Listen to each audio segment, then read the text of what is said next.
Magandang araw mga katakam. Ngayon ay magluluto ulit tayo ng isang masarap na ulam. Gagamit tayo ng ampalaya, manok, asin, asukal, bawang, sibuyas, paminta, mamasitas oyster sauce, soy sauce, and cooking oil. Lagyan tayo ng mantika. Lagyan na natin ito. Bawang, sibuyas, natin itong manok, 1/2 kilo. Lagyan na natin itong asukal at asin, 1/2 tablespoon, paminta,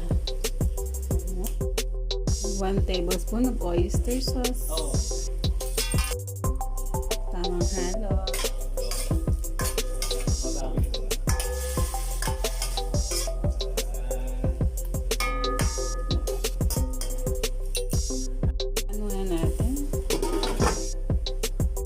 After 10 minutes, check natin.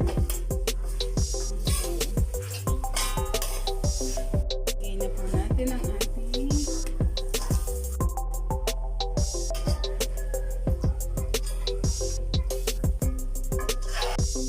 half.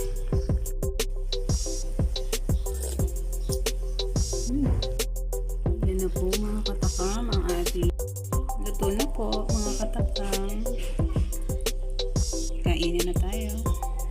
Salin na natin.